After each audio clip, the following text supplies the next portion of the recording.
My name is Arvind I'm the Research Director at Vidhi. And on behalf of everyone at the Vidhi Center, I'd like to welcome you to another edition of Vidhi Dialogues. This is becoming a bit of an annual feature that we have a Vidhi Dialogue in the month of February or March on the Union Budget and the Economic Survey. And last year, as I was just telling Arvind, to my left, that this was our most watched video on Vidhi's channel, and so we're delighted to have Dr. Arvind Subramanian and Mr. Arvind Datar here today to discuss the Union Budget and the Economic Survey of 2018. Like all of Vidhi's dialogues, as in we want to encourage a conversation between the legal fraternity and the social sciences, because we are strongly of the view that the law shouldn't remain in an ivory tower and should be out there. And we think that the budget and the economic survey provides the right occasion for us to facilitate this discussion. Neither of the panelists requires any detailed introduction. Arvind Subramanian is the Chief Economic Advisor to the Government of India and the lead author of the Economic Survey. Arvind Datar is a senior advocate in the Supreme Court who's argued several landmark cases in the Supreme Court and is an authority on taxation matters. So without any further ado, I'd like Arvind Subramanian to make his opening remarks on the budget and economic survey. And will be followed by Mr. Datar. Then we'll hope to have a bit of a moderated discussion and then a Q&A. Like every year and every edition of Vidhi Dialogues, as we would of course take audience questions, and we hope that this is a bit of a free-floating discussion on salient aspects of the budget and the economic survey that's of interest both to lawyers as well as economists as well as anyone else who might be interested. So thank you very much once again for coming. Arvind. First of all, Arga, thank you very much. Especially since this kind of on these matters, it's like there's no contest. I know nothing about the law or the judiciary, and Arvind is spectacular. But I did think last year's conversation was very useful, and I was hoping to be invited to brief all the Supreme Court justices on how to think about making India a common market. That invitation has not come as yet. I'm still waiting for it, but I hope it will come one day, because last year the topic we discussed was a chapter in the survey on creating a common market in India, and the strong view that I still have is that the Constitution thought very creatively about creating a common political identity, but really it lagged and still lags way behind in creating one common market. Now, today we're going to speak, the topic is about the survey and the budget. I think I will focus more on the survey and in particular, one chapter of the survey that I think seems to have received a fair amount of attention. And just to say that this chapter in this year's survey I think owes almost entirely to the brilliance, dynamism and hard work of Utkarsh Saxena, who's here, who led the charge, and I think I'm going to take all like a good Babu. Come, Utkarsh, come, just say hi to everyone. So, one of the joys of the job is to have brilliant young people like Utkarsh to work for me, and Utkarsh is one of them. So, like a good Babu, I'm going to take all the credit for the praise, and any criticism that others might throw at me, I'm going to pass on to Utkarsh. So let's begin just one point about the survey in general, and then we get into the topic. I think as social scientists, we are of course big believers in data. Evidence-based design, the use of data to inform policy is a kind of a big obsession with us. And I'm not sure this is actually a disagreement between social scientists and the legal profession, but I think we just do more of it, and I'm sure lawyers also increasingly do draw upon this quite a bit. In last year's survey and in this year's survey, we've used a lot of big data to inform a whole bunch of issues. Last year, we used railway traffic data to talk about how much migration takes place within India. We used very detailed GST data to, for the first time, quantify how much interstate trade is taking place. This year, similarly, we've used satellite data, we've used all kinds of other data as well. And in this chapter that Utkarsh spearheaded in writing does use a lot of data, and I'm going to come to that in a second. I just want to, two remarks on data, given that Arvind is here, and maybe take a dig at him a little bit.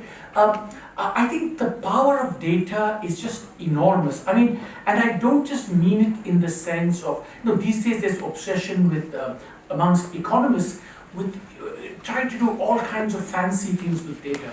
But in the last 3 years, I've realized that, just simple exposition of data can have really powerful effects. Give you one actual example and one kind of I wish example.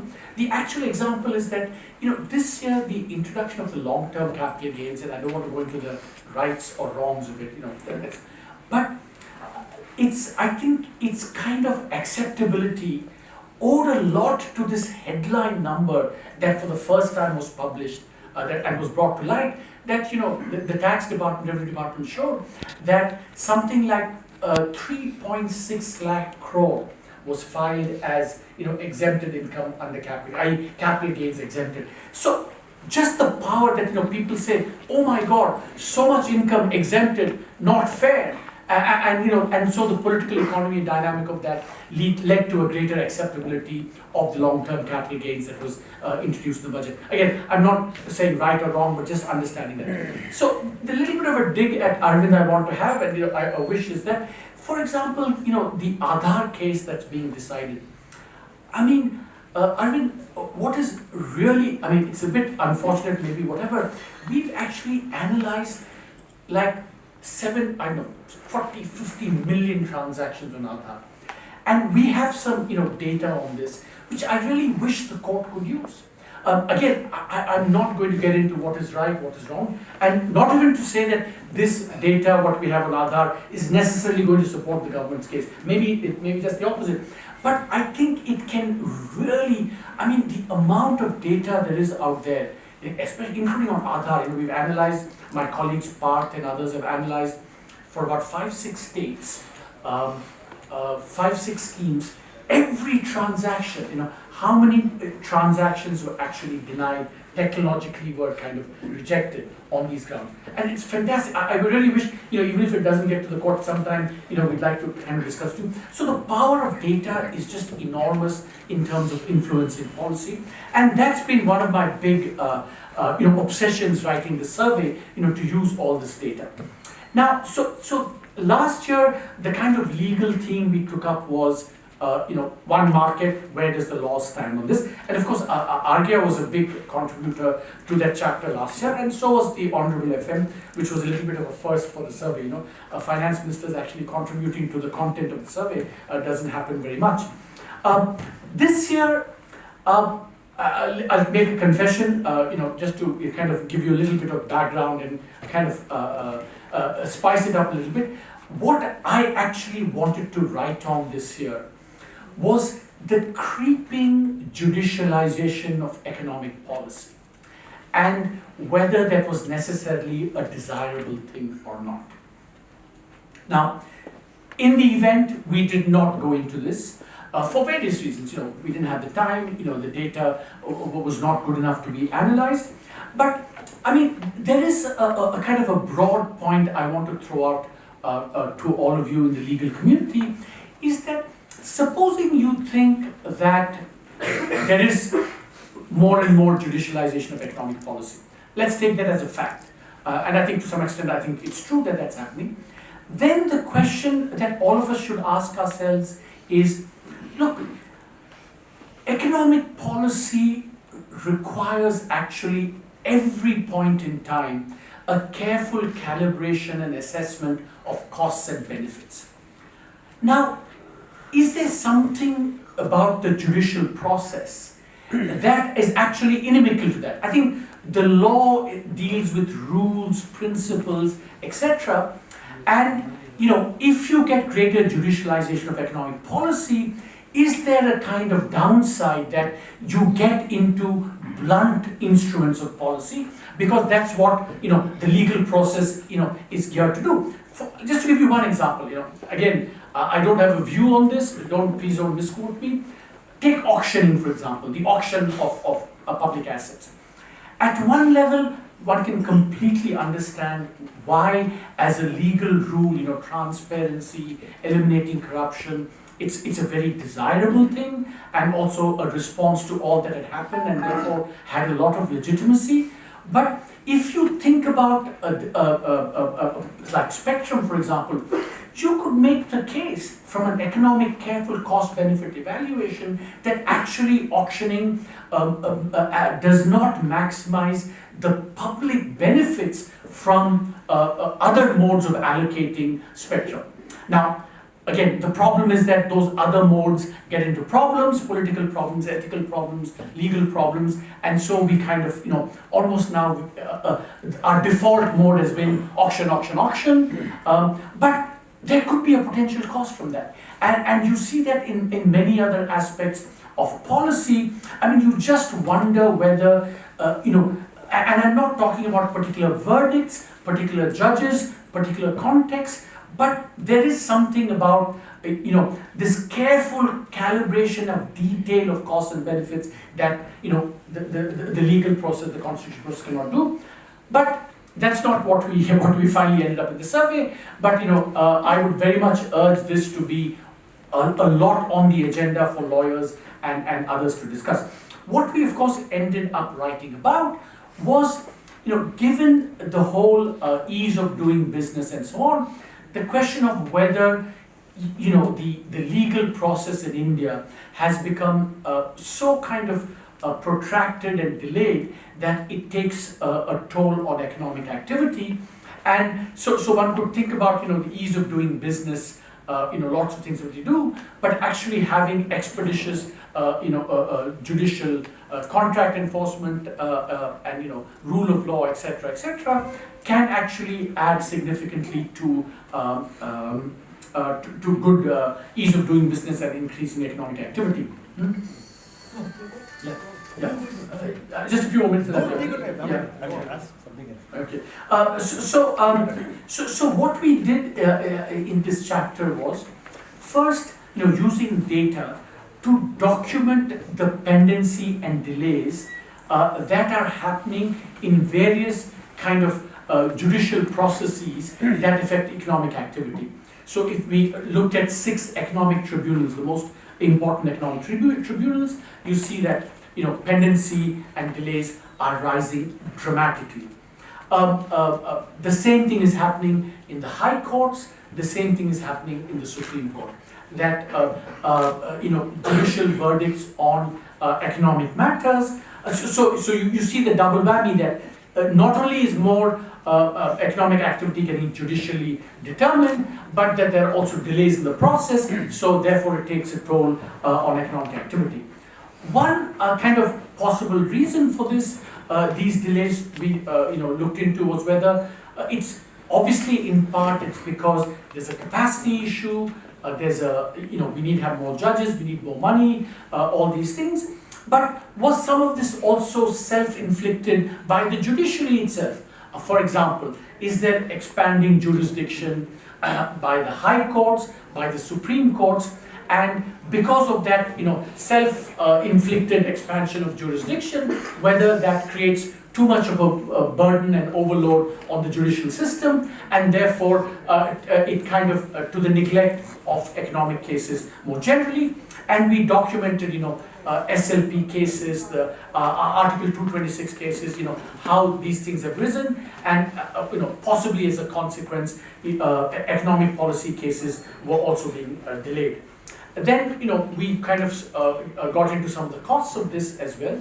So if on the one hand, there's the fact of rising pendency is indisputable, part of the reason could be that the judiciary was doing these self-inflicted things, but we also found on the other side that this pendency was also starkly characteristic of tax cases, And here this was, a lot of it was kind of completely self-inflicted by the government and the tax department itself. And I don't know, the last 1 month, there have been any number of op-eds, highlighting this fact. And it's a tribute again to Utkarsh for having, carefully compiled all this data.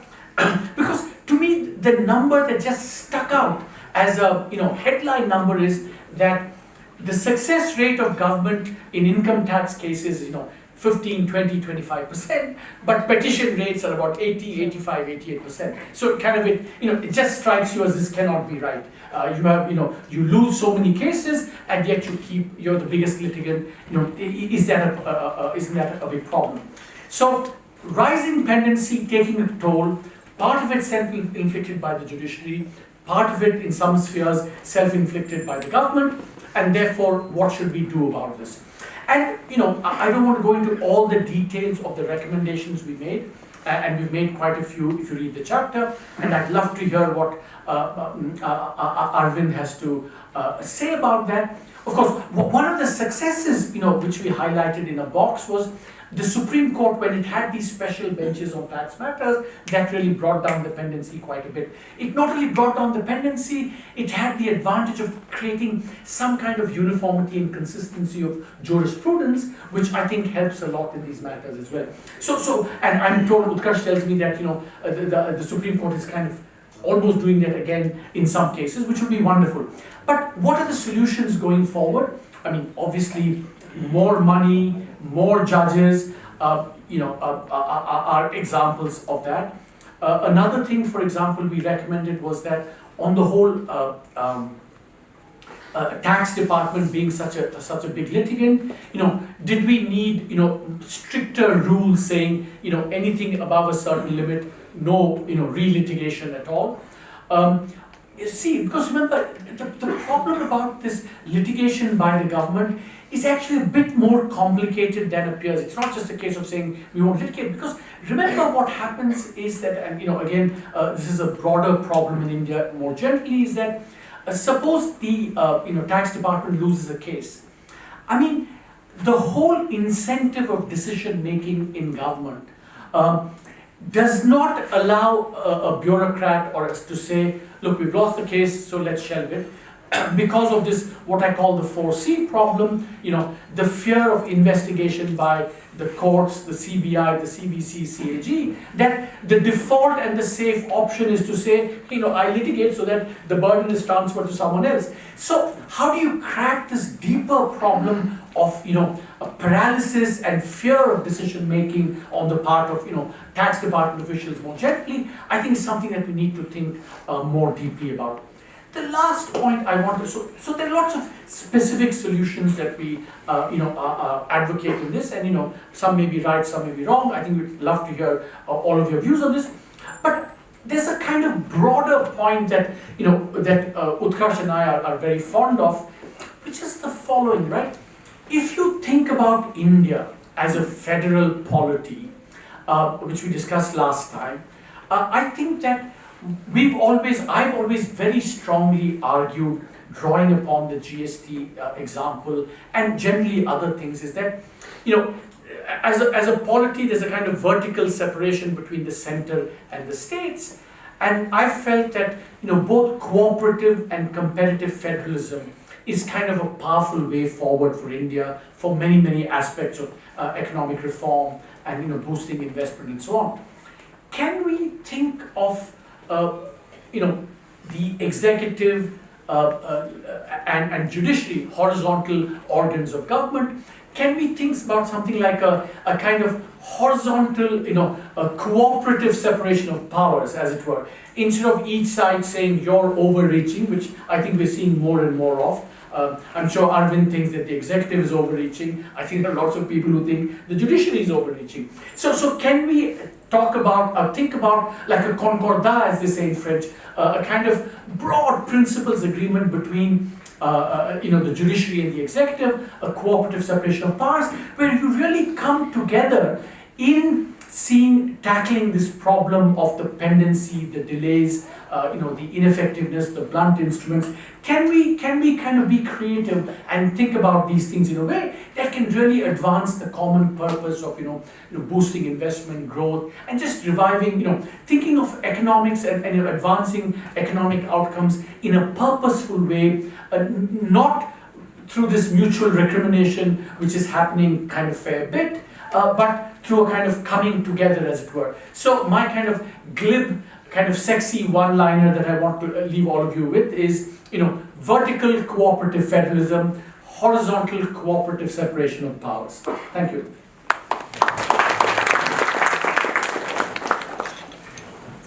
Well, thanks, Arvind. I think that's a provocative thought to leave with, and I think as a constitutional lawyer, I shudder at the thought of any horizontal cooperation between the government and the judiciary, but perhaps there is a case as far as pendency is concerned, given that this is a common problem, it's not a political problem. And I think that's what the economic survey highlights, and as a lawyer, we are delighted that the question of legal and judicial reform is on the map as far as the budget is concerned, because for a long time we felt that these are not distinct issues, and the health of the judicial system is critical for whether it be the ease of doing business or growth or investment generally. So I think that provides a good segue for Mr. Datar, both on any legal aspects of the budget as well as the sort of a lot of material on the questions of judicialization of economic policy and delays. So, and any pot shots as well, Arvind. You're free to I think let me stand and argue so that I can see all of you. Not argue, I said stand and speak. you can't get out of your yes. The inner DNA. Yes. The firmware, as it were. Yeah. Yes. It's great to be back. Thank you for calling both the Arvinds for the second time. Now, first thing is on 3 points I want to touch upon. One is on the passionate love that Arvind Subramanian has for data, then the judicialization of economic policy, and lastly, of course, taxation. So I'll just take them one by one. I think I'll have 15 minutes. 15 minutes. So 5 minutes each approximately. Now, yes, data is good, so are vitamins, but too much of it is going to be harmful. And I'll say this because I'm arguing the Aadhaar case right now. Now, big data is certainly helpful. Your data analytics, your metadata, so many sexy phrases are there. But there is something seriously wrong when you frame a law to say that I will not give you a subsidy, benefit or service until you show me your Aadhaar number. There is something seriously wrong which says that without the Aadhaar number, unless your fingerprints match, you will not get ration, you will not get a subsidy, you will not get anything. Your own economic survey for last year says that the failure rate for Aadhaar is between 5% to 49% in Jharkhand. And yet you headlong want to keep on insisting on Aadhaar. My wife and I, we walk to Tirupati every year. And this time, if you want to go to Tirupati, you cannot enter the temple without an Aadhaar number. Go to the website. Go to Tirumala website. I don't speak. Go to Tirumala website because a friend of mine who walked, he, his wife and daughter went with a fourth friend. These three had the Aadhaar number. They were allowed the darshan. The fourth fellow had come all the way from Chennai. He was not allowed Aadhaar. God knows why. Now, I may have he had a driving license, he had a voter's ID, no, only Aadhaar. What is this passionate madness about Aadhaar? God knows. So, if you go to Tirumala website and you want to buy a ticket, it will show two parts. One is Aadhaar and the drop says Other. You click Other, it is passport, but that passport is only for non-residents. Now, today, except the NCR of Delhi, once a child is born, you get the Aadhaar number of the parents. You want to go to LKG, you must get a biometric of the child. Our wonderful Aadhaar says that every child after 5 and before 15 must update his Aadhaar number within 12 months, otherwise it will be deactivated.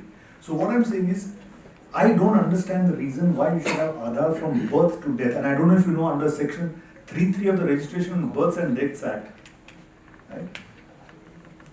You can't be cremated without an Aadhaar number.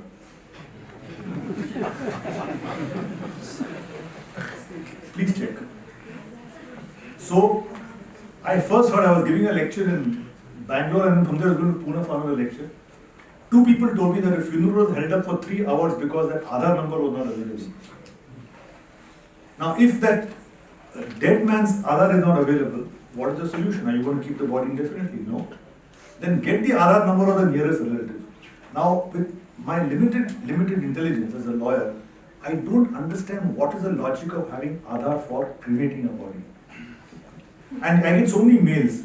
Today you can't get a hall ticket for writing a 12th standard exam without Aadhaar.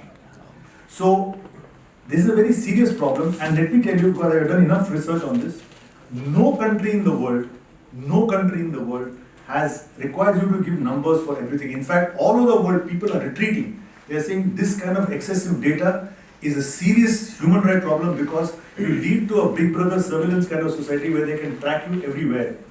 In the US Supreme Court, they wanted to install a GPS number on a car for the purpose of checking the tracking the car and where the car is going. That was held to be unconstitutional by the Supreme Court. They said that once you track a car, you know exactly where that person has gone, what are his places of his, where does he go, whom does he meet, whom does he live with, what is his sexual preference. Everything can be tracked by just tracking the car. So please, I think Aadhaar will restrict to benefit, subsidies and services. And look at the absurd, bizarre situation.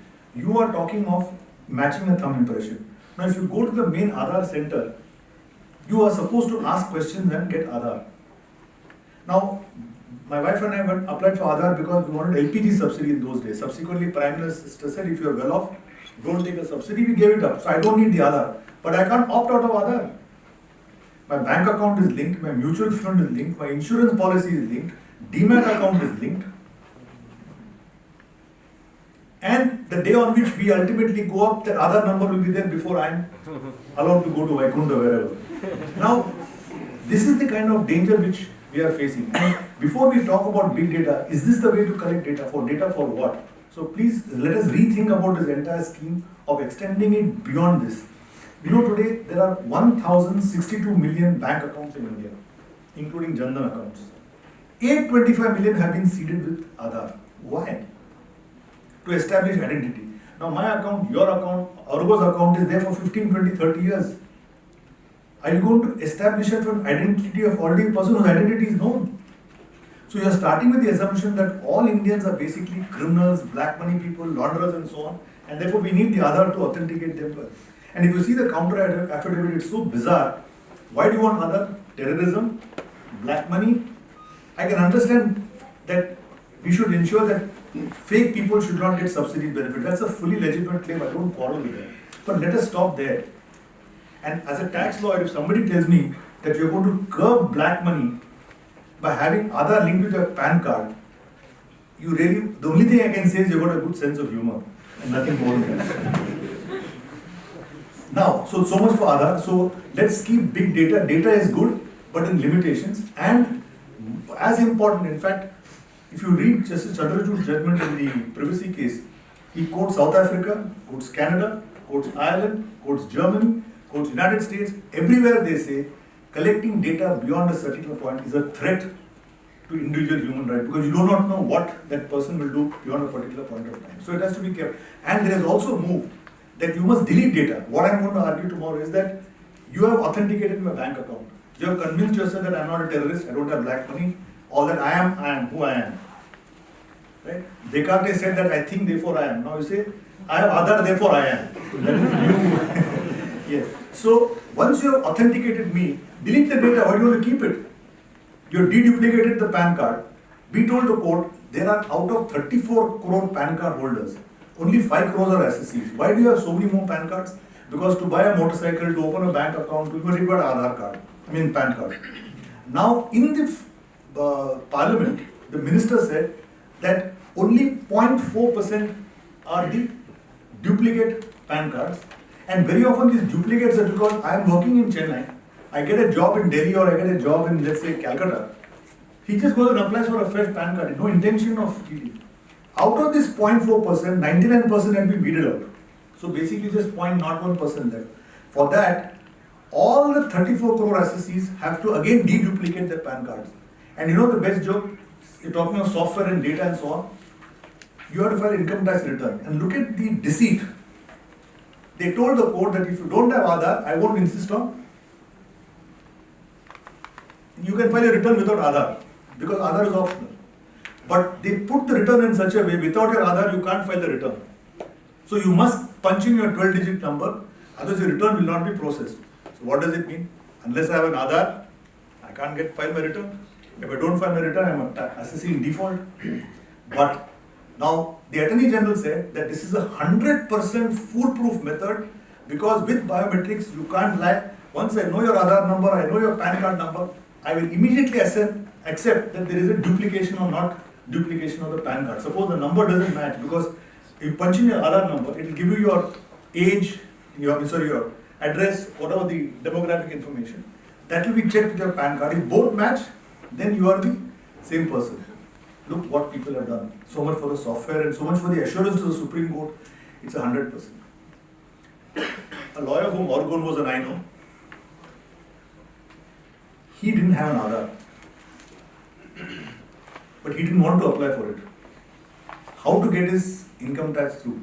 So he put 12 zeros and filed the return. And what is irritating to me is his return has been assessed, assessment complete, he has got the refund. My return is still pending. So much for big data. Now come to economic policy. There are so many stories about Aadhaar, but we'll come to that later. People have died. People have been turned away from hospitals because the Aadhaar is not matching. My point is, if I have a right to education, under the Right to Education Act, 25% must be EWS, Economic Weaker Sections, admitted free of cost. That's a constitutional right. If I don't have an Aadhaar, take my ration card, take my voter ID, take some other document, as long as you establish identity, what's wrong? So much for that. Now let me come to the second point, economic policy. Yes, I fully agree with you. He's used the word judicialization of economic policy. There I am fully agreeing with you. There is a need for the courts to step back as far as economic policy is concerned. This is what Lon Fuller calls the polycentric disputes. Like say for example, banning liquor within 500 meters or saying that diesel cars should not operate in Delhi. I don't think that is a role for the court, because just going through my old books and I found 2 books of Palkhiwala. In fact, talking of Palkhiwala, I may tell you, you wanted to, I can't help saying this. We went for an Aadhaar application. Under the rules, they're supposed to check all your details, so we all put everything in a neat packages, this is my data, this is my wife's data. I went to the Aadhaar counter, just took my fingerprints, filled up your name. I put Arvind, she put Aravind. So I said, correct that A. And I got the Aadhaar card. No questions asked, no verification, nothing. I could have punched in Nani Palkhiwala and I got Nani Palkhiwala and Mr. and Mrs. Palkhiwala would have been there. Now coming back. Taxation. Going to Palkhiwala's book, I find that nothing has changed. Nothing has changed. We keep on, I've attended so many of his speeches. And if you ask me frankly, except the budget of VP Singh in 1986, which was the real landmark budget which brought in MODVAT, simplified laws, simplified rates of tax and so on, improved enforcement. And the second good budget was 1991, when Mr. Manmohan Singh was actually forced to do it because of the economic problems, thanks to the legacy of socialism. We got it. Apart from that, nothing has changed. You take this year's budget, you take the last 4 years budget, take the last 10 years budget. Now, I don't know whether maybe after the next 5 years, we must think in terms of a long-term fiscal policy. Where do we want to go? If this is the end, are the taxation proposals a means to an end? And I just give 2 examples of how your policies make in India, but your taxes make it quit India. You completely disincentivize the person. I'll tell you how. Now startups, so much of discussion about startups, Skill India, because these are huge things for generating employment. Having startup, you impose angel tax. I don't know how many of you know what is an angel tax. Angel tax means, suppose I have a startup, I have a limited company, and my shares are worth 10 rupees. No, I've just started. Startup. I'm not yet making profits. But there is an investor, say a private equity or a venture capital, who wants to put in money. And he takes a call that look here, this 10 rupee share will go to 400 rupees in 5 years. So what he does, he makes a discounted cash flow method and says, if it's going to be 400 rupees in say 7 years or 6 years, I'll put in 180 rupees or 200 rupees, that is the discounted value of 400 into this. So he pays this. The taxman says, oh my God, face value is 10 rupees, he's paying 180, something terribly wrong. So 170 is taken as the income of the startup. So before you start, before you make anything, you pay 40% tax on that 170 rupees. That can't go on. That has to be abolished. What is the solution? Now, which country in the world, now for example, all of them, Amazon was making losses for years. It's part of the game. But what is the solution? Instead of recognizing that this is absurd and bizarre, drop it. I ask myself, you talk of data and data analytics, has anybody found out what is the total tax you collect from startups? If it is a 50 crores, 60 crores, is it worth doing this? Look at the bad press you get, look at the kind of people who just get frightened with what you're doing. Now what is the solution according to the government? Okay, you want to put 150 rupees for a 10 rupee share? Give it to the DIPP. That government body will sit and examine, is it 150? Now again litigation, again writ. You say 150, he'll say no, 134.5. And that will go to the tribunal, High Court, Supreme Court. I mean, let's leave people alone. Let them build a company. One more example and I'll stop. Real estate. You want housing projects, start real estate, okay, because it's one of the largest employment generators. But what do you do? See 43C of the Income Tax Act.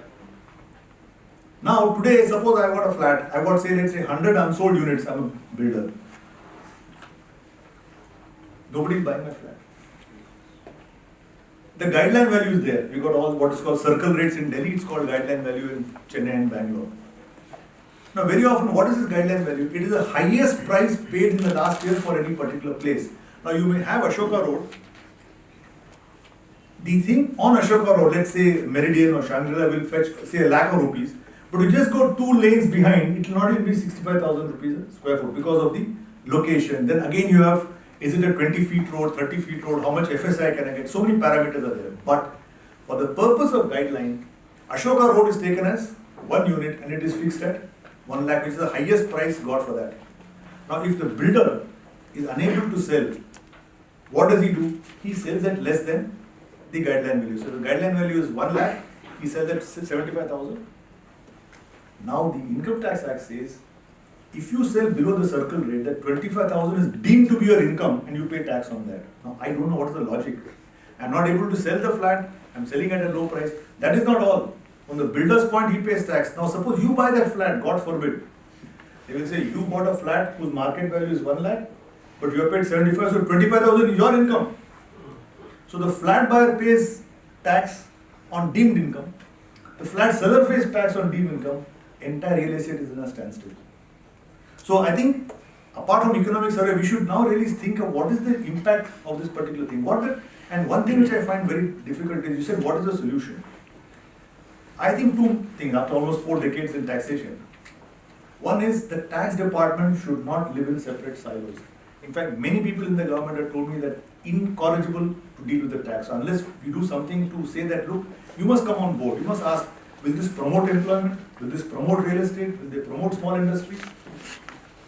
Look at your provisions on deemed dividend. I don't want to go to your amendments to 222, 115, 115, ISC. There's so many things, there's no time.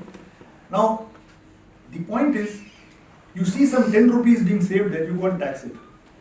But to save 10 rupees, look at the impact today, like Vodafone amendment. Now, Vodafone was on January 2012, we are in 2018, 6 years have passed. To save that tax on 11,000 crores, you made a retrospective amendment, you have not collected 1 penny. You will not collect penny anywhere in the near future, take it from me. And look at the amount of investment that have been driven away by such an amendment. So first thing is, the impact of your amendments. And lastly, the biggest problem is your targets. Something must be done because this is the real single largest problem. See, the people who demand tax, they are highly intelligent people, they are IRS officials, they have passed a very competitive exam. You think they don't know? They know. But they say, sir, I'm helpless. I have to meet my target of 500 crores for, say, Sholapur or whichever city you are. Then you go on appeal. Now the irony is, the targets don't follow what is called the actual recovery. They just follow like a mercantile system. This year the target for Mr. Datar, some order has come against them. So they want to pay the money. I said, please don't pay the money, you'll never get the money back. So that lady tells me, no, sorry, in Japan, the demand is made, I pay the money. And when I succeed in appeal, I write a letter, they send the money directly to my account with 50 interest on their own. I said, no, you will not get it like this. Please think twice before what you're doing. So, to answer your question, we can keep having debates, but unless you solve the problem of targets, unless tax department is aligned with the rest of the economic growth process, nothing is going to change. Thank you so much.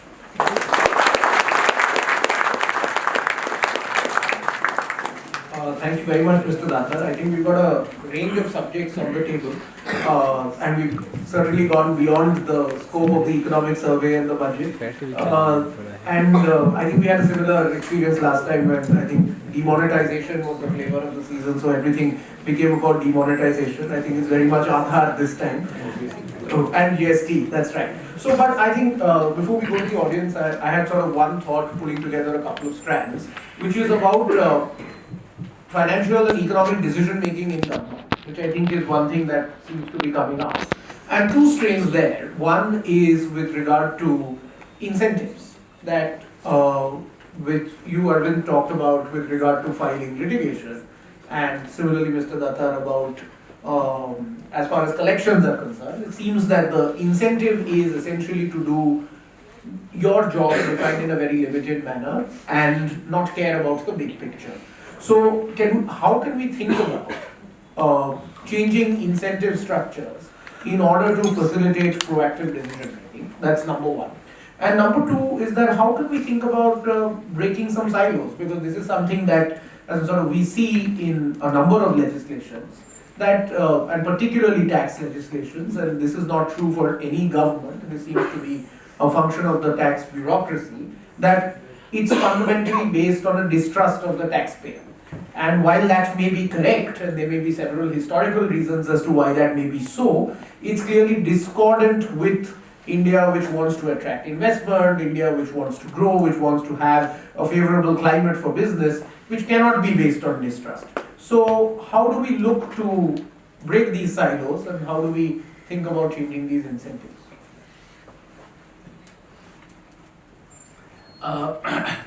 First of all, let me say that I didn't come here to argue the Aadhaar case, so I don't know whose target Arvind was. So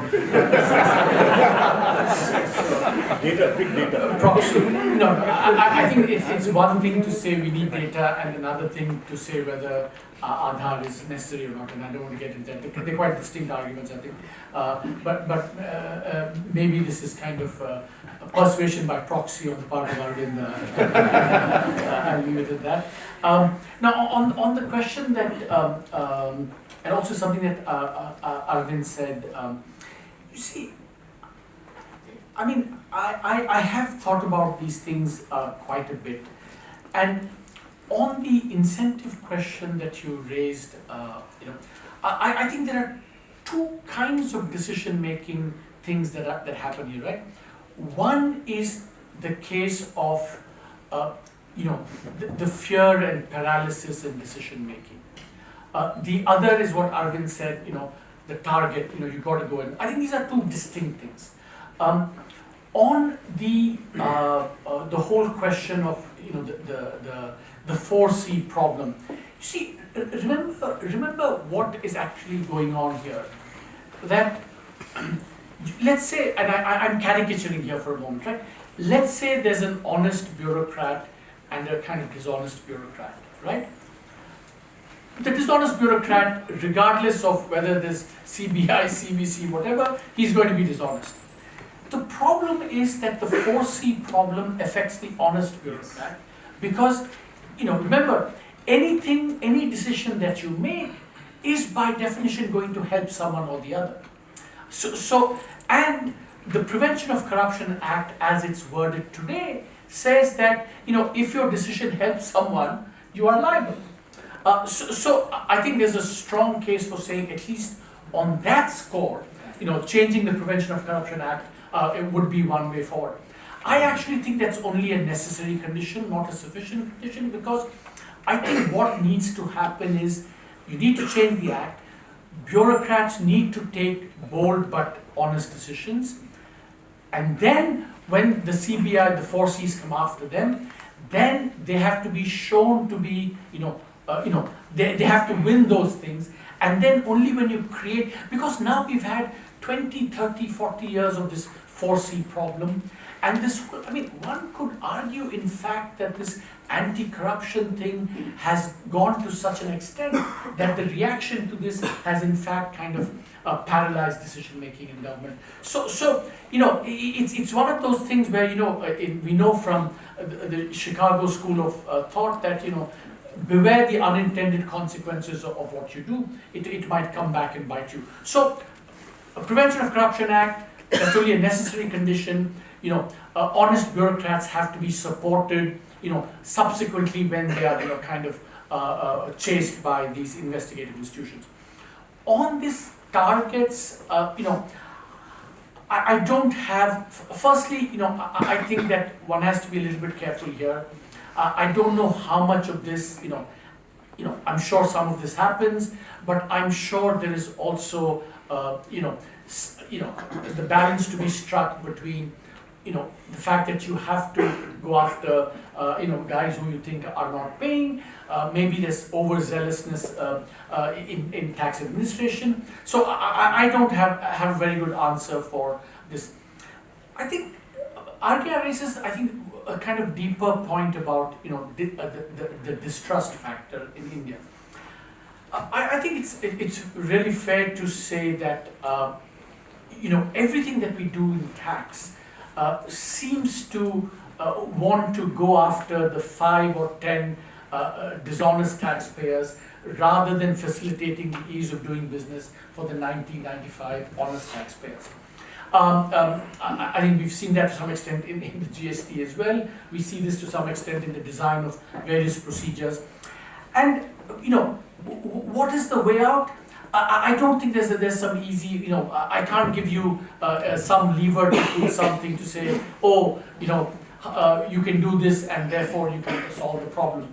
I do think where I would agree with Arvind quite a bit is that I think in a country like India, tax policy and I don't know, at some level, I think the fact is that we still haven't shed, 50 years of kind of socialist baggage, and I think that it's something that you can't shed very easily. So if any of you have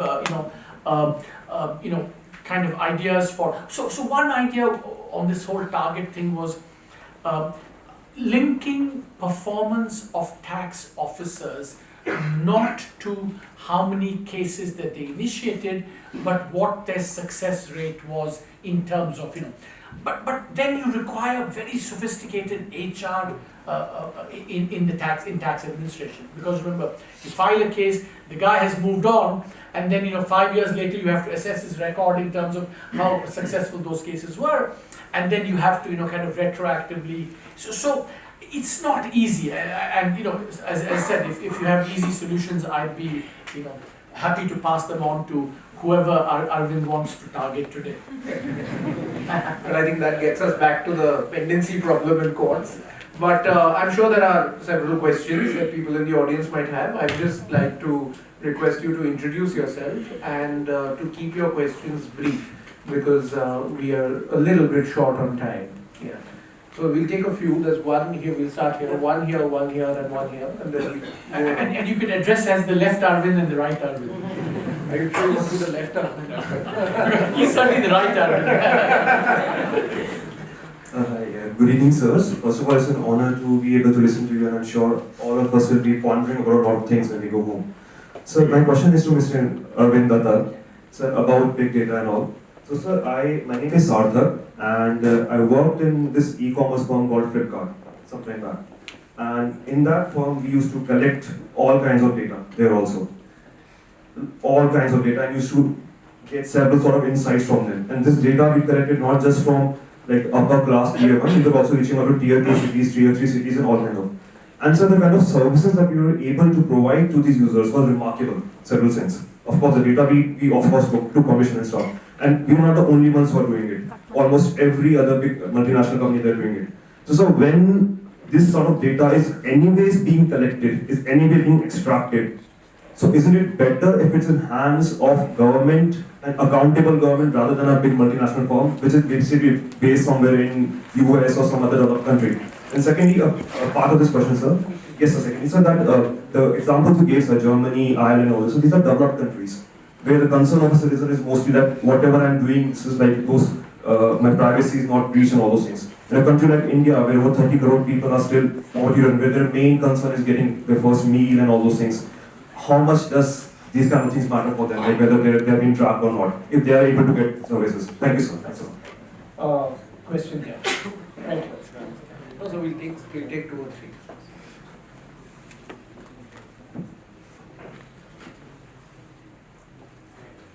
My name is Mohsin Khan, and I was Professor Arvind Subramanian student at John Hopkins.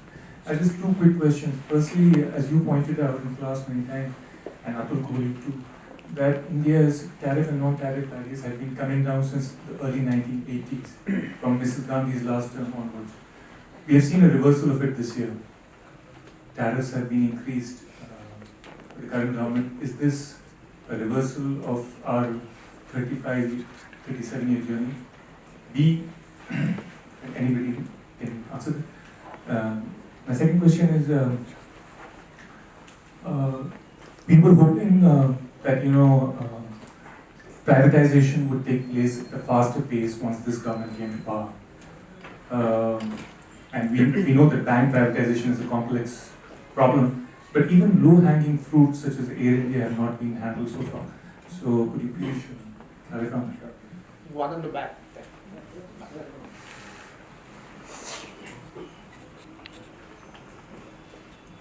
Hello, sir. I'm Shashikant, and my question is to Dr. Subramanian.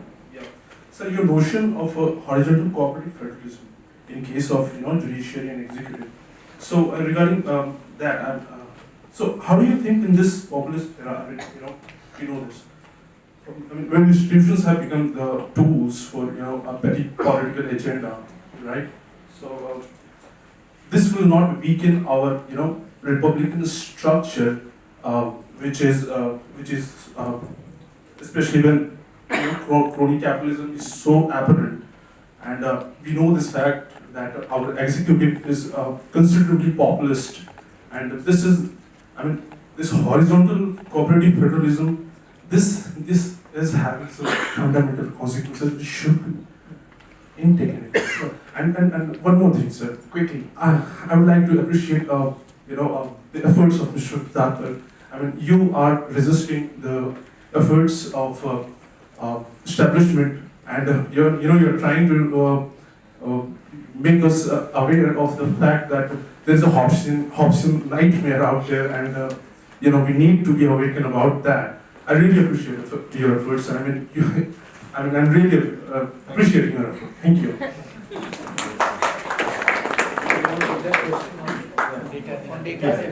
See, you made a good point. None of us who are arguing in Aadhaar case are quarreling with the importance of data and what data can do. So if you got Aadhaar for subsidies and so on and so forth, if you're able to exclude fake, well and good, you may also be able to find out patterns in food consumption and subsidies, which can be further used to better improve the services. What we're basically quarreling is, when Parliament has said it is meant for subsidy benefits and services, it can't be extended to birth certificates and school admissions and so on and so forth. And what has Aadhaar basically done is, it has become an instrument of exclusion. If your fingerprint doesn't match, you can't get the food, you can't get the ration. That can't be done. That's what we're quarreling. So we're not on the data per se, we are on the point of how Aadhaar is used. To put it colloquially, in many cases, instead of Aadhaar is making people Niradhar. You're not getting the benefit.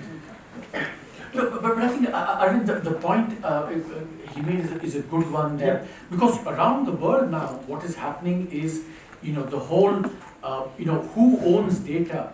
Is it us? Or, especially with these big giants becoming the fear that it could be anti-competitive and so on. in fact, I think the whole, if you think about the whole, what is happening, the Trump-Russia stuff, it is also about how data and platforms can be misused for, other purposes as well. So I think there's a whole competition angle to this Yes. as well, and privacy, which And one other point, the main thing is on consent. Mm. When I ask for Aadhaar, I consent that I will take Aadhaar. Why do I consent? Because I get fertilizer subsidies in this thing. But I never consented that it will be used to exclude me from Tirupati or exclude me from my child from getting admission. That is the point we're making. Our consent is for a particular purpose, but we're completely misusing that particular platform. And it's a case of executive, not only overreach, but executive anarchy. So now, I think there were two or three questions that were, I guess, directed. One is on the whole, reversal of policy on trade and things. Look, the world is becoming a very difficult place for openness and globalization. World over, there's a backlash against. You've just seen what President Trump has done on the steel tariffs. The real fear that trade is escalating and so on. So I think this kind of climate makes it easier for this kind of policies to be kind of justified and so on. Now, is it a reversal of policy? I certainly hope it isn't. I don't think it is. But I think we need to be very careful about going in the other direction, because there are all kinds of costs associated with them. So I think that we should see this more as temporary and kind of transitional measures to help particular sectors, but they should probably be time bound, and there should be a clear path to get out of them. Because I think that what motivated them was in fact to protect some sectors, but I think the question we need to ask ourselves is, if you want to make India an internationally competitive economy, do these things help or hinder? And I think the evidence of the last whatever years is that by raising barriers you don't become more efficient.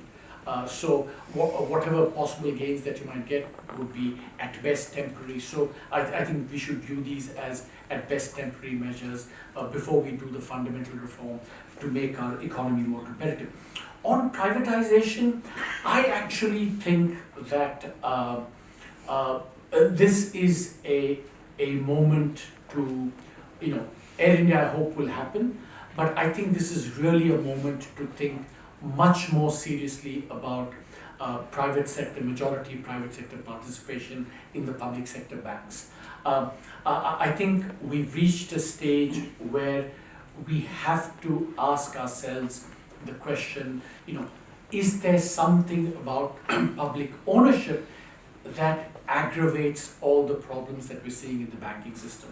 Now, here is something I want to be very clear on, and also very harsh about. Nobody is saying that privatization is the panacea for India's banking problems.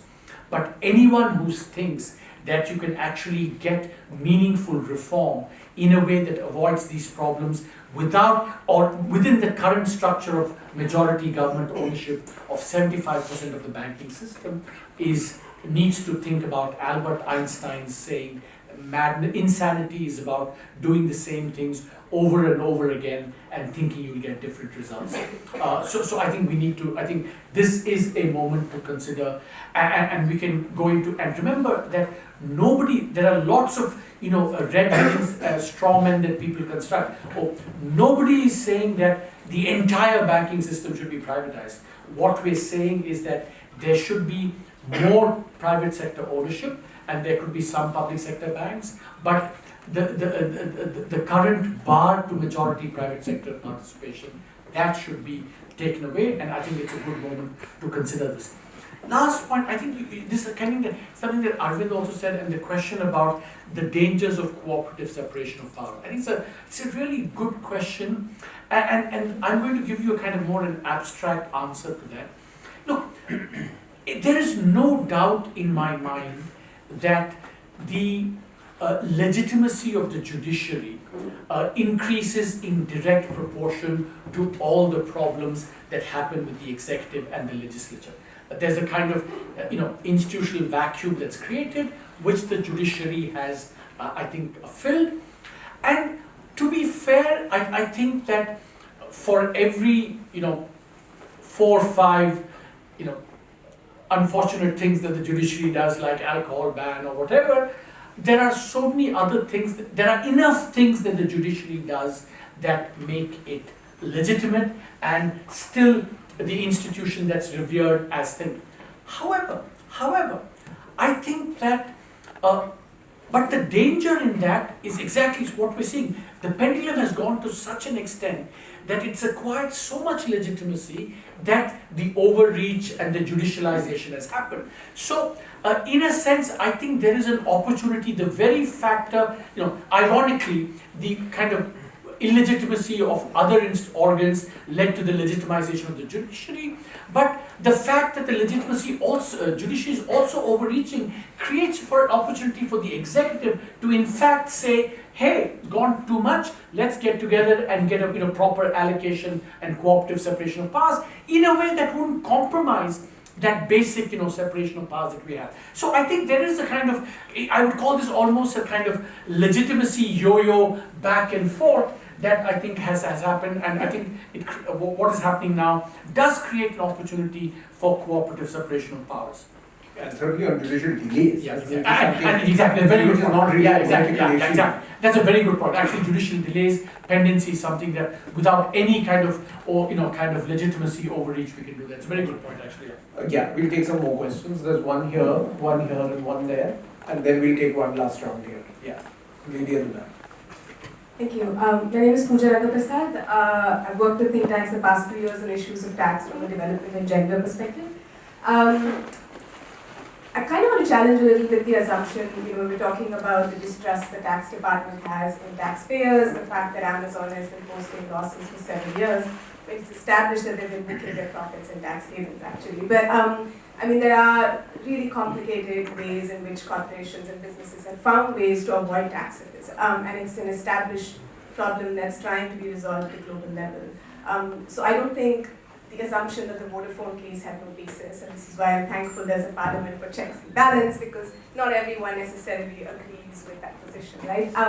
So I guess my question is there also a responsibility, from a business and corporate perspective? Is it only on the tax department, or is there something more we can expect from a taxpayer perspective as well?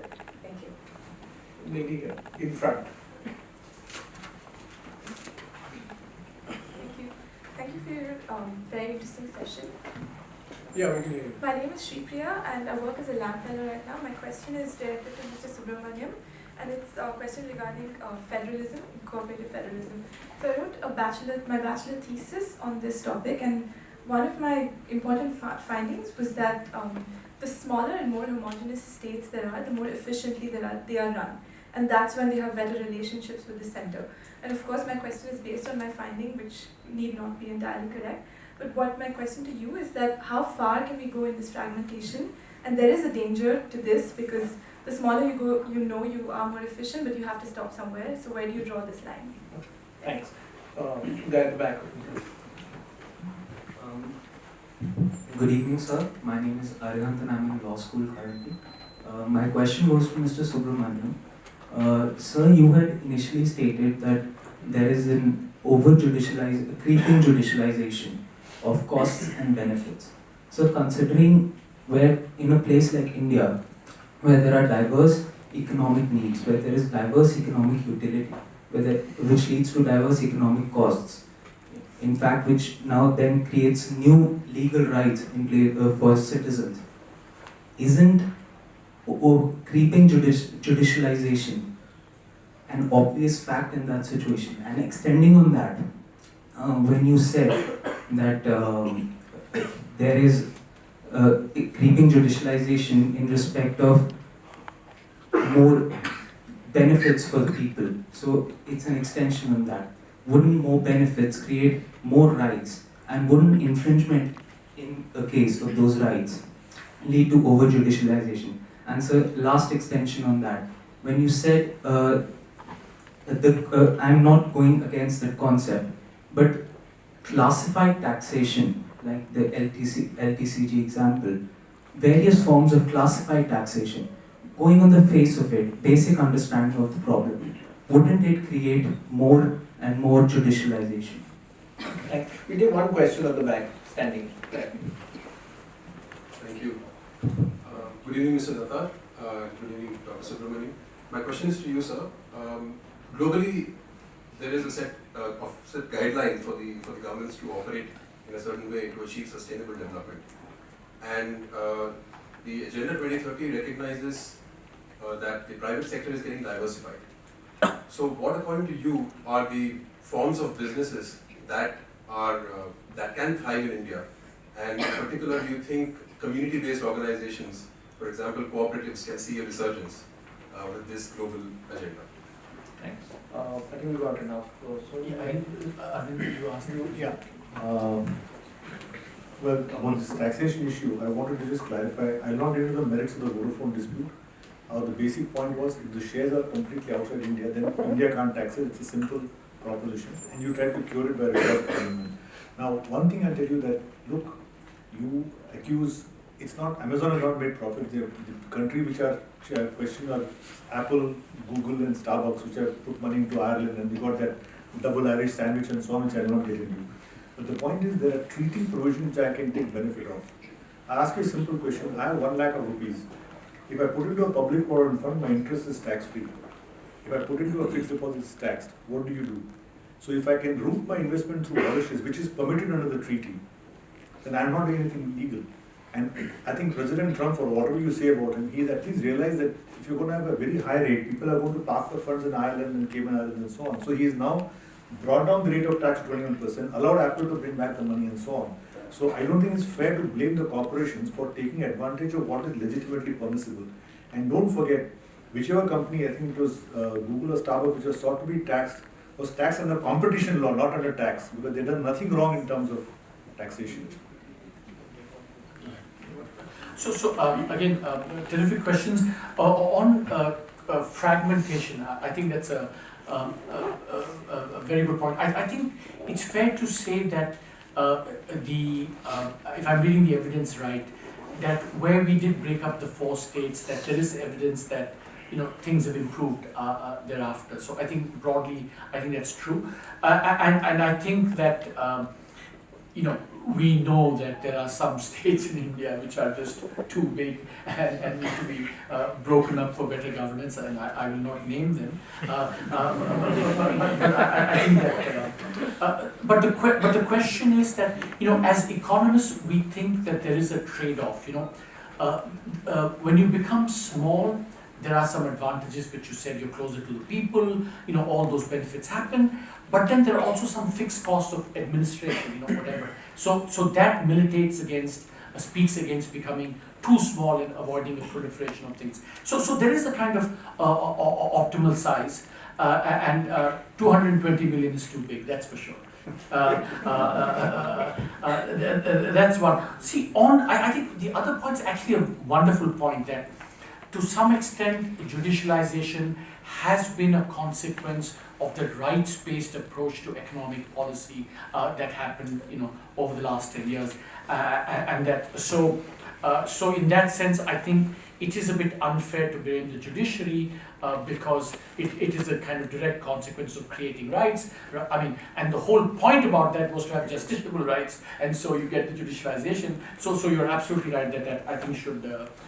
Not be, one should be careful about, hurling the criticism against the judiciary for over-judicialization. But I think that even allowing for that, there's been a lot of, overreach, and I think we should focus on that.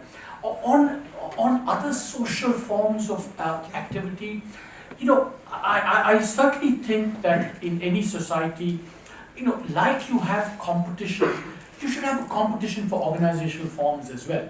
And I do think we should have, a proliferation, trusteeship, cooperatives, agriculture, farmer-producer organizations. I think we should definitely have more of that. But But the question I thought is, and to which I don't have a good answer, is that is there anything that governments should do to encourage this diversity of social organization? You know, for example, more employee rights in running companies, for example, ESOPs and all of that. I certainly think we should have more proliferation of these things, but how much government should get involved and how much we should evolve organically is, you know, after all, if you think about the startup as a form of organization, for example, then all the things that Arvind said are very relevant. You know, has the government actually been consistent in its treatment of creating these things is kind of an open question. Yeah. We can take one last round of questions, and gentlemen in front here and here, we have hands up for a while. We'll see. Yeah. So this is Sushant Mohan Saxena. I am basically a petromechanical engineer from PDPU, and I have been working with Niti Aayog as an intern. So I have worked with Gujarat government as well in terms of strategy making in energy and infrastructure. And what has happened is that the concept of Aadhaar card has been misused at some places. What we have come to know is that some of the people from Bangladesh and Pakistan have married out to Gujarat and have got the Aadhaar cards ready with no verifications and no identity proof being submitted. And what we have come to know is that the value of Aadhaar card has been extrapolated, and sometimes the dependency on Aadhaar is not proving out to be beneficial. So I would like to know your additional comments upon that. Thank you. My name is Yogesh Kumar. I have 1 or 2 points to make. One is that in terms of privatization and that thing that you mentioned, I think unless we have very robust regulatory framework, I think all these processes, whether it's public sector, private sector, are likely misused. And that is where you get the phenomenon of crony capitalism. In terms of the judicial delays and all that you mentioned, I think one perhaps approach could be that we encourage or develop or institutionalize, let us say, alternate dispute settlement even in taxation cases, in which case, and perhaps the Supreme Court lay down norms as to what kind of cases can go into appeal. Otherwise, the issue will actually not take place. My last question really is this, on the GST that we have been actually talking about. To what extent does it actually fit into the constitutional scheme? I mean, pardon my ignorance. In the sense that you have some elected officials taking decisions about taxation, and that comes into effect immediately. Whereas in the earlier scheme of things, which is actually constitutional scheme of things, where all these proposals are presented before the parliament to state legislature, and only after presentation they actually become effective. And here it's not quite like that. Thank you. We'll take one last one. Good evening, member of the dais. This is Deepak Nagdev. I am a practicing lawyer. Sir, I am following you. I am an ardent follower of your readings. Sir, in one of your lectures, you mentioned about the financial inclusion that turned it to make something useful. As Arvind sir rightly pointed out, that the misuse of Aadhaar is a very big hurdle to achieve financial inclusion. And sir, what are the provisions the government are taking to make financial inclusion more meaningful, to achieve the actual realization that has been targeted by the government of India to achieve financial inclusion? I think first, I mean, because of the Aadhaar. Yes. As far as Aadhaar, you're right. See, because one thing statistically, when there are 115, 120 crore Aadhaar cards, there's bound to be fakes and duplicates. The only irony is that you want Aadhaar to counter-check everything else, but there's nothing to counter-check Aadhaar. Because initially they were given at random, because they were giving 100 rupees per person for cards, so they would give cards to anybody. And then government had to discontinue 49,000 such centers. So there is a misuse which nothing can be done. They will be there, unfortunately. Then to ask you a question about the Aadhaar also. As we say that, look, it will be very wrong to say that there is no use for Aadhaar. The extreme position to say Aadhaar is completely bad. I don't say that. What I am saying is, if you are restricted to a limited purpose, have its own, because my point is, if Parliament has said something, you must stick to what Parliament has said. Parliament cannot say restricted to other benefits, subsidies and services, and the executive starts expanding it to everything under the sun. See, and then what happens is you got all this data. And other thing we are pleading for is, if you check my bank account, delete my data, don't keep my link there. Because we don't know how it will be misused at a later point of time. Because once you have got the link, you can track the account, trail the account, and nothing prevents, see, with algorithms, you don't know what they can do with this data, you see. And the argument, Aadhaar and that Flipkart and Facebook, and all these Facebook, WhatsApp is consensual.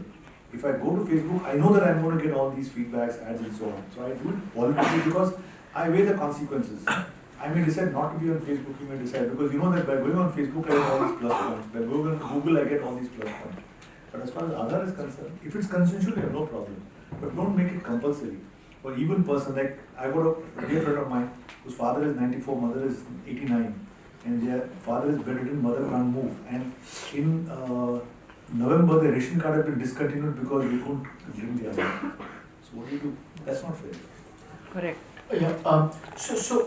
Just one question on.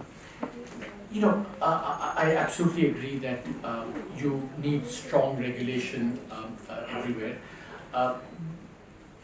but I don't think that in this case should be used as an excuse not to do to resolve the ownership issue. I think that we need both more private sector ownership and we need a good regulation. So they're not kind of either or and mutually exclusive. And I would argue that you need the privatization and then a regulation as a necessary complement.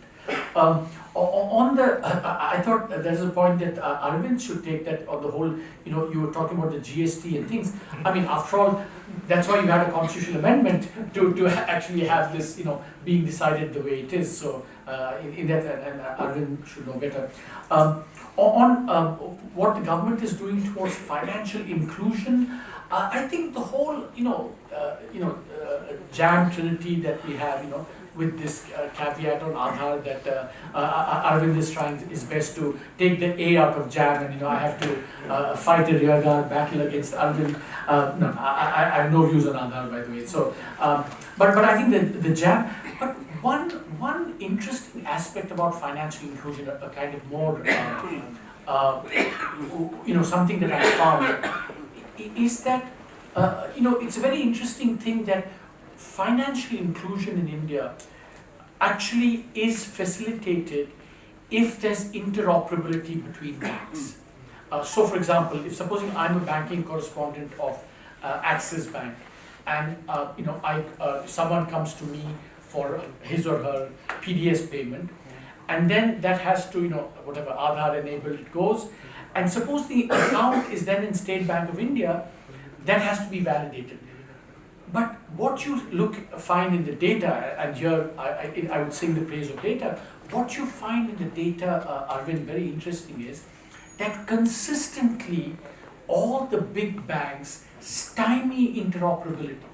They prevent interoperability because they want to maintain their competitive. Because if you have interoperability, that encourages competition, and so your entrenched position becomes worse. So one of the things I'm very keen on in order to facilitate financial inclusion is to make sure that there's true interoperability. But of course there are a lot, and I don't know, at some level I think the fact is that we still haven't shed 50 years of kind of socialist baggage, and I think that it's something that you can't shed very easily. So if any of you have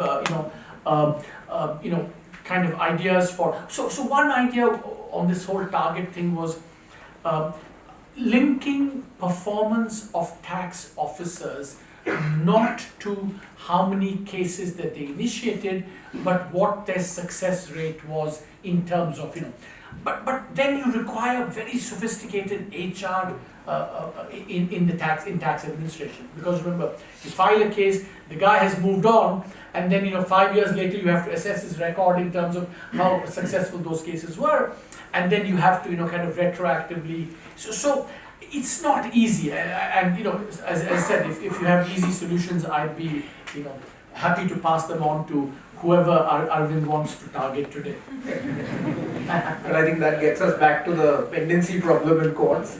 But I'm sure there are several questions that people in the audience might have. I'd just like to request you to introduce yourself and to keep your questions brief, because we are a little bit short on time. Yeah. So we'll take a few. There's one here, we'll start here, one here, one here, and one here. And then and you can address as the left Arvind and the right Arvind. Are you sure you want to do the left Arvind? He's certainly the right Arvind. Good evening, sirs. First of all, it's an honor to be able to listen to you, and I'm sure all of us will be pondering about a lot of things when we go home. So my question is to Mr. Arvind Datar. sir, about big data and all. So, sir, my name is Sarthak, and I worked in this e-commerce firm called Flipkart some time back. And in that firm, we used to collect all kinds of data there also. All kinds of data, and used to get several sort of insights from them. And this data we collected not just from like upper class tier 1, we were also reaching out to tier 2 cities, tier 3 cities, and all kind of. And so the kind of services that we were able to provide to these users was remarkable, several sense. Of course, the data we of course took commission and stuff. And we were not the only ones who are doing it. Almost every other big multinational company they're doing it. So when this sort of data is anyways being collected, is anyway being extracted, so isn't it better if it's in hands of government, an accountable government, rather than a big multinational firm, which is basically based somewhere in US or some other developed country? And secondly, a part of this question, sir. Yes, sir, secondly, sir, that the examples you gave, sir, Germany, Ireland, all this, so these are developed countries, where the concern of a citizen is mostly that whatever I'm doing, this is like those, my privacy is not breached and all those things. In a country like India, where over 30 crore people are still poverty-ridden, where their main concern is getting their first meal and all those things, how much does these kind of things matter for them, like whether they're being tracked or not, if they are able to get services? Thank you, sir. Thanks, sir. Question here. Thank you. So we'll take 2 or 3.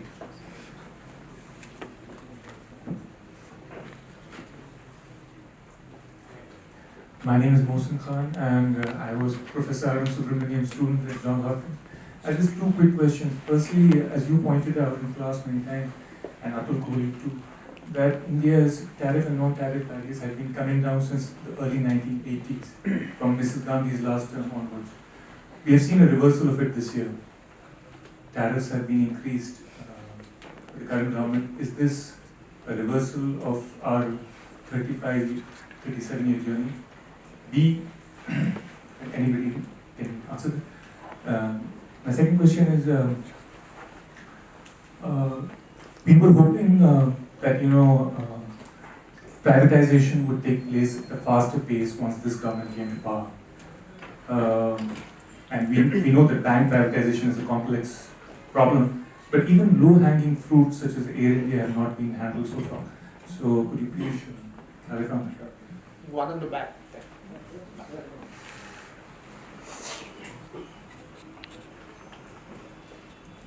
Hello, sir. I'm Shashikant, and my question is to Dr. Subramanian.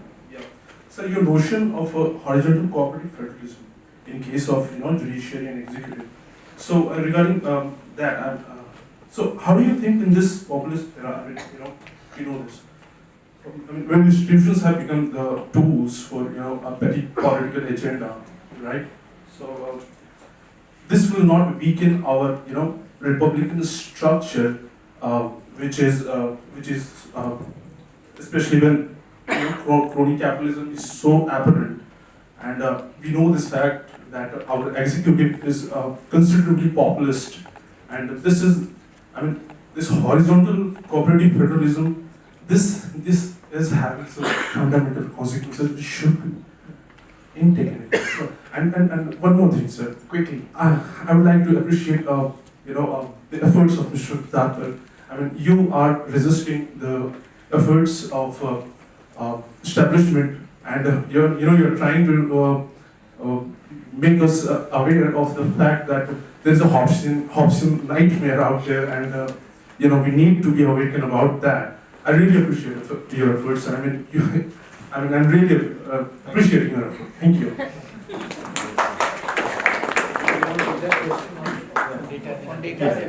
See, you made a good point. None of us who are arguing the Aadhaar case are quarreling with the importance of data and what data can do. So if you got Aadhaar for subsidies and so on and so forth, if you're able to exclude fake, well and good, you may also be able to find out patterns in food consumption and subsidies, which can be further used to better improve the services. What we're basically quarreling is, when Parliament has said it is meant for subsidy benefits and services, it can't be extended to birth certificates and school admissions and so on and so forth.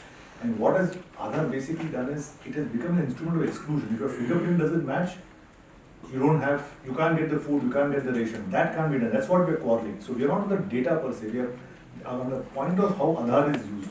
To put it colloquially, in many cases, instead of Aadhaar is making people Niradhar. They're not getting the benefit. No, but I think, Arvind, the point he made is a good one there. Because around the world now, what is happening is, the whole, who owns data? Is it us? Or, especially with these big giants becoming the fear that it could be anti-competitive and so on. In fact, I think if you think about what is happening, the Trump-Russia stuff, it is also about how data and platforms can be misused for other purposes as well. So I think there's a whole competition angle to this as well, and privacy. And one other point, the main thing is on consent. When I ask for Aadhaar, I consent that I will take Aadhaar. Why do I consent? Because I get fertilizer subsidies in this thing. But I never consented that it will be used to exclude me from Tirupati or exclude me from my child from getting admission. That is the point we're making. Our consent is for a particular purpose, but we're completely misusing that particular platform. And it's a case of executive, not only overreach, but executive anarchy.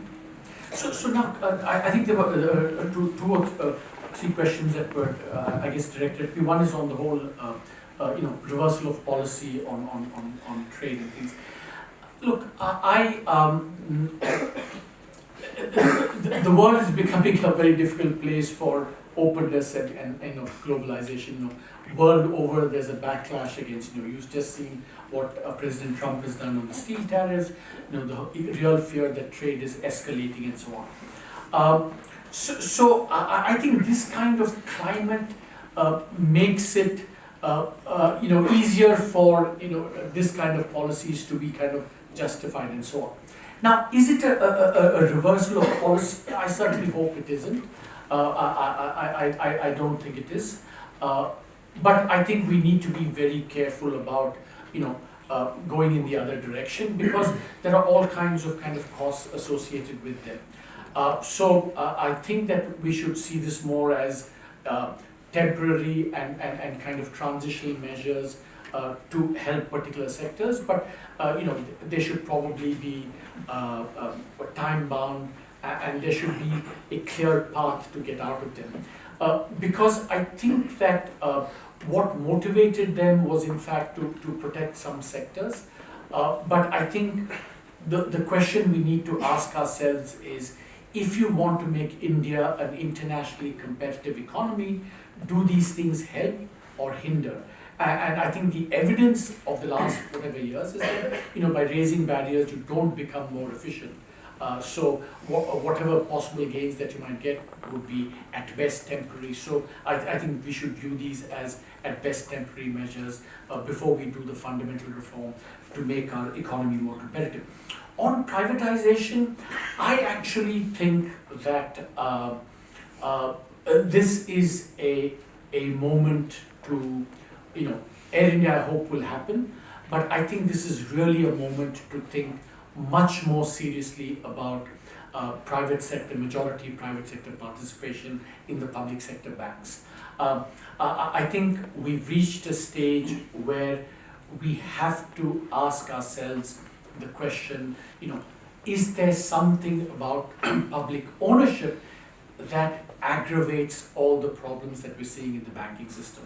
Now, here is something I want to be very clear on, and also very harsh about. Nobody is saying that privatization is the panacea for India's banking problems. But anyone who thinks that you can actually get meaningful reform in a way that avoids these problems without or within the current structure of majority government ownership of 75% of the banking system needs to think about Albert Einstein's saying, insanity is about doing the same things over and over again and thinking you'll get different results. So I think we need to, I think this is a moment to consider, and we can go into, and remember that there are lots of, red herrings, straw men that people construct. Nobody is saying that the entire banking system should be privatized. What we're saying is that there should be more private sector ownership, and there could be some public sector banks, but the current bar to majority private sector participation, that should be taken away, and I think it's a good moment to consider this. last point, I think this is kind of something that Arvind also said, and the question about the dangers of cooperative separation of power. I think it's a really good question, and I'm going to give you a kind of more an abstract answer to that. Look, there is no doubt in my mind that the legitimacy of the judiciary increases in direct proportion to all the problems that happen with the executive and the legislature. There's a kind of institutional vacuum that's created, which the judiciary has, I think, filled. And to be fair, I think that for every 4 or 5 unfortunate things that the judiciary does, like alcohol ban or whatever, there are so many other things, there are enough things that the judiciary does that make it legitimate and still the institution that's revered as thing. However, I think that, but the danger in that is exactly what we're seeing. The pendulum has gone to such an extent that it's acquired so much legitimacy that the overreach and the judicialization has happened. So, in a sense, I think there is an opportunity, the very factor, ironically, the kind of illegitimacy of other organs led to the legitimization of the judiciary, but the fact that the legitimacy also, judiciary is also overreaching creates for an opportunity for the executive to in fact say, hey, gone too much, let's get together and get a proper allocation and cooperative separation of powers in a way that wouldn't compromise that basic separation of powers that we have. So I think there is a kind of, I would call this almost a kind of legitimacy yo-yo back and forth that I think has happened, and I think what is happening now does create an opportunity for cooperative separation of powers. And certainly on judicial delays. Yes, and exactly, a very good point. Really exactly. That's a very good point. Actually, judicial delays, pendency is something that without any kind of legitimacy overreach we can do that. It's a very good point, actually. Yeah, we'll take some more questions. There's one here, and one there, and then we'll take one last round here. Yeah, lady in the back. Thank you. My name is Pooja Rangaprasad. I've worked with think tanks the past 2 years on issues of tax from a development and gender perspective. I kind of want to challenge a little bit the assumption, we're talking about the distrust the tax department has in taxpayers, the fact that Amazon has been posting losses for 7 years. It's established that they've been booking their profits in tax havens, actually. But there are really complicated ways in which corporations and businesses have found ways to avoid taxes. And it's an established problem that's trying to be resolved at a global level. So I don't think the assumption that the Vodafone case had no basis, and this is why I'm thankful there's a parliament for checks and balance, because not everyone necessarily agrees with that position, right? So I guess my question is, is there also a responsibility, from a business and corporate perspective? Is it only on the tax department, or is there something more we can expect from a taxpayer perspective as well? Thank you. Lady here, in front. Thank you for your very interesting session. Yeah, we can hear you. My name is Shripriya and I work as a LAM fellow right now. My question is directed to Mr. Subramanian, and it's a question regarding federalism, cooperative federalism. So I wrote my bachelor thesis on this topic, and one of my important findings was that the smaller and more homogeneous states there are, the more efficiently they are run. And that's when they have better relationships with the center. And of course, my question is based on my finding, which need not be entirely correct. But what my question to you is that how far can we go in this fragmentation? And there is a danger to this, because the smaller you go, you are more efficient, but you have to stop somewhere. So where do you draw this line? Thanks. Guy at the back. Good evening, sir. My name is Arvind and I'm in law school currently. My question goes to Mr. Subramanian. Sir, you had initially stated that there is an creeping judicialization of costs and benefits.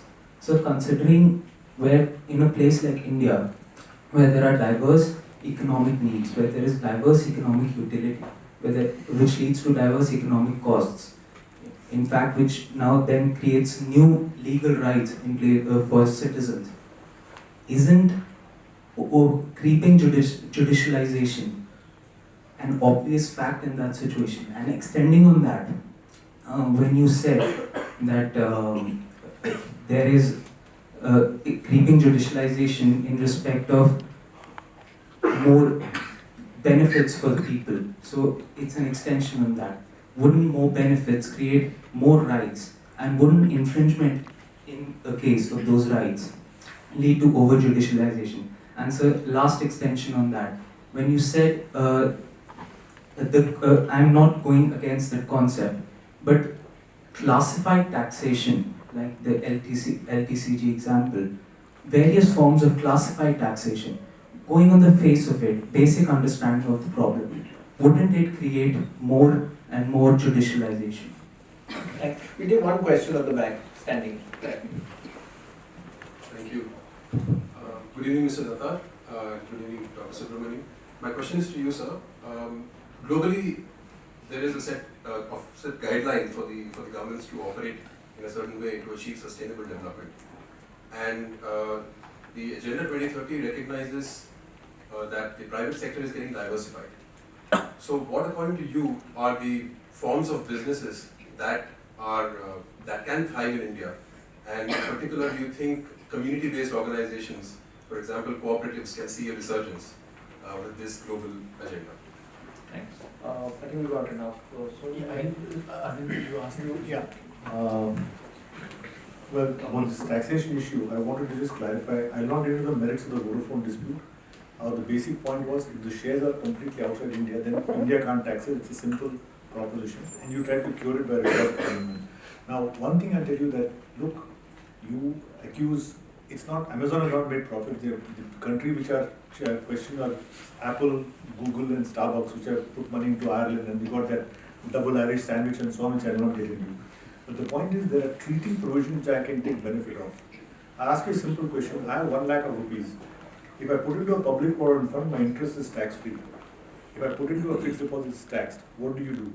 So if I can route my investment through Mauritius, which is permitted under the treaty, then I'm not doing anything illegal. And I think President Trump, or whatever you say about him, he's at least realized that if you're going to have a very high rate, people are going to park the funds in Ireland and Cayman Islands and so on. So he has now brought down the rate of tax to 21%, allowed Apple to bring back the money and so on. So I don't think it's fair to blame the corporations for taking advantage of what is legitimately permissible. And don't forget, whichever company, I think it was Google or Starbucks, which was sought to be taxed, was taxed under competition law, not under tax, because they've done nothing wrong in terms of taxation. So again, terrific questions.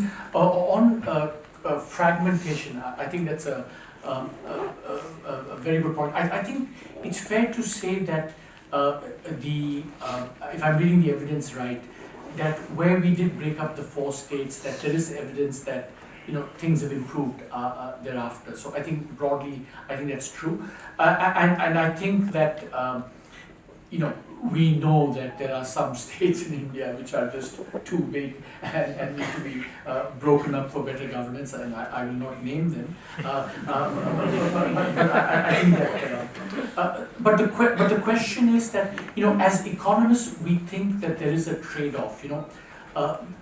When you become small, there are some advantages which you said, you're closer to the people, all those benefits happen, but then there are also some fixed costs of administration, whatever. So that militates against, speaks against becoming too small and avoiding a proliferation of things. So there is a kind of optimal size, and 220 million is too big, that's for sure.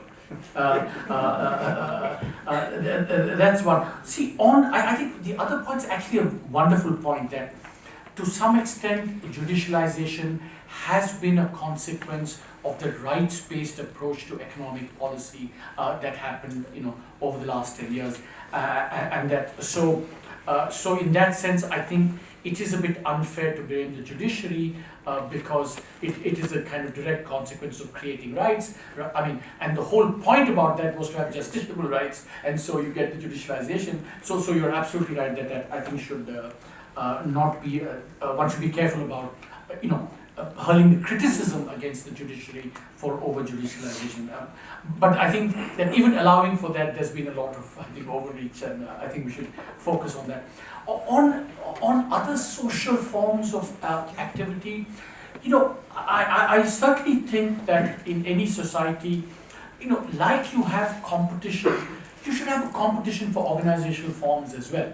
And I do think we should have, a proliferation, trusteeship, cooperatives, agriculture, farmer producer organizations. I think we should definitely have more of that. But the question I thought is, and to which I don't have a good answer, is that, is there anything that governments should do to encourage this diversity of social organization? For example, more employee rights in running companies, for example, ESOPs and all of that. I certainly think we should have more proliferation of these things, but how much government should get involved and how much we should evolve organically is, after all, if you think about the startup as a form of organization, for example, then all the things that Arvind said are very relevant. Has the government actually been consistent in its treatment of creating these things is kind of an open question. We can take one last round of questions, and gentlemen in front here and here. We had hands up for a while. Please see. Yeah. So this is Sushant Mohan Saxena. I am basically a petromechanical engineer from PDPU, and I have been working with Niti Aayog as an intern. So I have worked with Gujarat government as well in terms of strategy making in energy and infrastructure. And what has happened is that the concept of Aadhaar card has been misused at some places. What we have come to know is that some of the people from Bangladesh and Pakistan have married out to Gujarat and have got the Aadhaar cards ready with no clarifications and no identity proof being submitted. And what we have come to know is that the value of Aadhaar card has been extrapolated, and sometimes the dependency on Aadhaar is not proving out to be beneficial. So I would like to know your additional comments upon that. Thank you. My name is Yogesh Kumar. I have 1 or 2 points to make. One is that in terms of privatization and that thing that you mentioned, I think unless we have very robust regulatory framework, I think all these processes, whether it's public sector, private sector, are likely misused. And that is where you get the phenomenon of crony capitalism.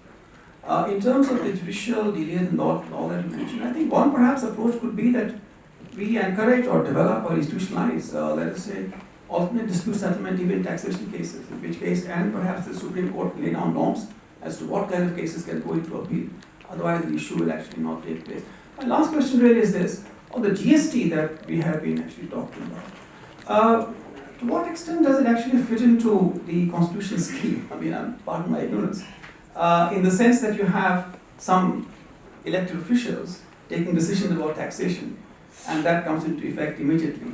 Whereas in the earlier scheme of things, which is actually constitutional scheme of things, where all these proposals present before the parliament, the state legislature, and only after presentation they actually become effective. And here it's not quite like that. Thank you. We'll take one last one. Good evening, member of the dais. This is Deepak Namdev. I am a practicing lawyer.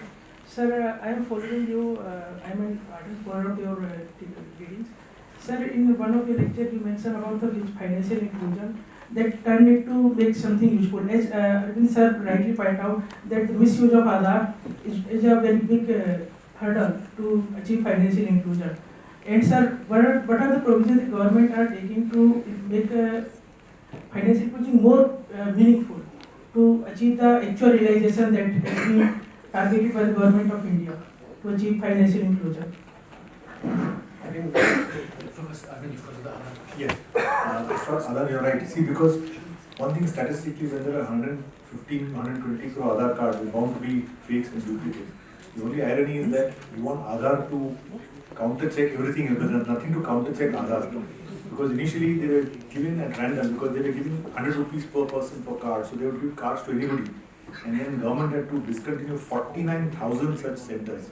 So there is a misuse which nothing can be done. They will be there, unfortunately. Then to ask you a question about the Aadhaar also. As we say that, look, it will be very wrong to say that there is no use for Aadhaar. Because the extreme position to say Aadhaar is completely bad. I don't say that. What I am saying is, you are restricted to a limited purpose. Have its own, because my point is, if Parliament has said something, you must stick to what Parliament has said. Parliament cannot say restricted to other benefits, subsidies and services, and the executive starts expanding it to everything under the sun. See, and then what happens is you got all this data, and other thing we are pleading for is, if you check my bank account, delete my data, don't keep my link there. Because we don't know how it will be misused at a later point of time. Because once you've got the link, you can track the account, trail the account, and nothing prevents, see with algorithms, you don't know what they can do with this data, you see. And the argument with Aadhaar and that Flipkart and Facebook, and all these Facebook, WhatsApp, it's consensual.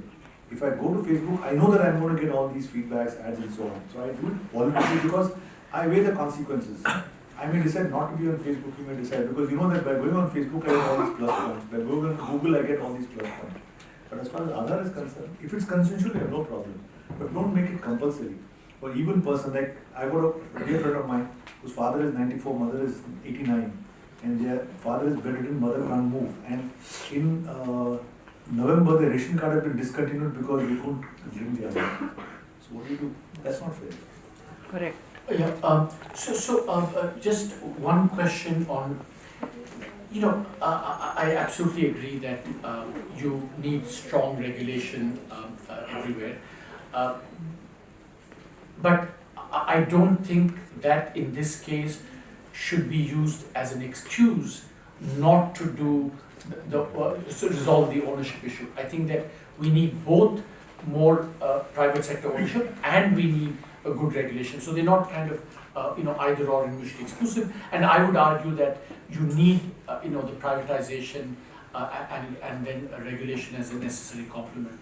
I thought there's a point that Arvind should take, that on the whole, you were talking about the GST and things. I mean, after all, that's why you had a constitutional amendment to actually have this, being decided the way it is. So in that, and Arvind should know better. On what the government is doing towards financial inclusion, I think the whole, jam trinity that we have, with this caveat on Aadhaar that Arvind is trying his best to take the A out of jam, and I have to fight a rearguard battle against Arvind. No, I have no views on Aadhaar, by the way. So, but I think that the jam. But one interesting aspect about financial inclusion, a kind of more, something that I found is that it's a very interesting thing that financial inclusion in India actually is facilitated if there's interoperability between banks. So for example, if supposing I'm a banking correspondent of Axis Bank, and someone comes to me for his or her PDS payment, and then that has to, whatever Aadhaar enabled it goes, and suppose the account is then in State Bank of India, that has to be validated. But what you find in the data, and here I would sing the praise of data, what you find in the data, Arvind, very interesting, is that consistently all the big banks stymie interoperability. They prevent interoperability because they want to maintain their competitive. Because if you have interoperability, that encourages competition, and so your entrenched position becomes worse. So one of the things I'm very keen on in order to facilitate financial inclusion is to make sure that there's true interoperability. But of course there are lots, making business correspondence more effective. I think a whole lot of things are being done and can be done, because we're still far away from financial inclusion. We made great progress, but we have a long way to go as well. Right. One thing on regulation is a brief thing. I think we have, as a lawyer, I think we have put too many regulations, and the point is regulator is not the answer. If you have a real estate problem, you have a RERA. That's not going to solve the problems. You're just going to have more and more regulators. Compliance becomes more and more difficult. You're only just having more and more bureaucratic paperwork is not solving the problem. So I don't think regulation is the answer.